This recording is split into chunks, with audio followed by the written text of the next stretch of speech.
The fires raging in Indonesia are among the worst in almost 2 decades, and central Kalimantan on the island of Borneo is one of the most affected areas. Efforts have been made to try to put out the fires, and in the past year, seasonal rains doused the flames. But 2015 is a dry El Niño year, so it's not clear when the fires will be extinguished. The root causes are extremely complex. Experts agree that finding long-term solutions and avoiding more fires in the future requires a clear strategy based on facts. Well, it's really important for countries in general to be able to measure what's happening. If you can't assess the impact, you don't know how big of a problem you have. Louis Verchot is one of 10 scientists who traveled to the provincial capital, Palangkaraya, for a workshop led by the Center for International Forestry Research, C4. During the workshop, the scientists demonstrated the latest technology used to show the impact of the fires on the atmosphere. The field equipment measures everything from thermal imaging from the air to soil thickness and surface elevation changes and smoke levels.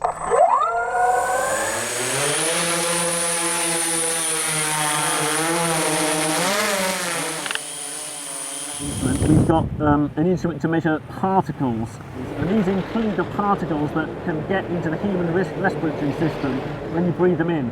If you're here without the mask, you are breathing much of that smoke into your lungs, which is obviously, I would say, extremely hazardous for your health. Many of the fires are in peatland forests, which have been drained, cleared, and burned for oil palm, as well as large and small-scale agriculture. The dried-out peat ignites easily and burns underground. Peatland is an ecosystem which has very high carbon storage.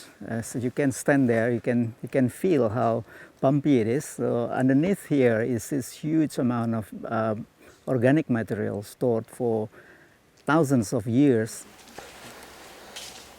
Georadar can measure the depth of the peat without a core sampling, making it easier to get very detailed environmental information. The bigger picture is in terms of greenhouse gas release. So a very deep peatland has the potential to release a very large amount of carbon gases. The aim of the field training is to help local partners develop their expertise so they can find solutions to the fire crisis. Dengan GPR kita bisa melihat water table distribusinya, kemudian di mana water table-nya itu masih bagus, di mana yang sudah berubah gitu bisa digunakan untuk policy. A continual source of research and information is also needed by decision makers to ensure the best strategies are initiated. As policies are put in place, it's also important to quantify the impact of those policies so that you can assess whether the policies are actually having the desired outcome or whether you need to adjust policies or adjust the implementation of those policies. But until lasting solutions are found to prevent new fires, the wildlife, environment, and the people of central Kalimantan will continue to face these conditions. And as the impact of their livelihood and health grows each day, it's still not clear when life will return to normal. Well, I visited quite a few sites of biomass burning during my 10 years or so of research in the area, and I can certainly say this is the worst situation I've ever encountered for biomass burning or any form of combustion in the natural environment.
We'll be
right back.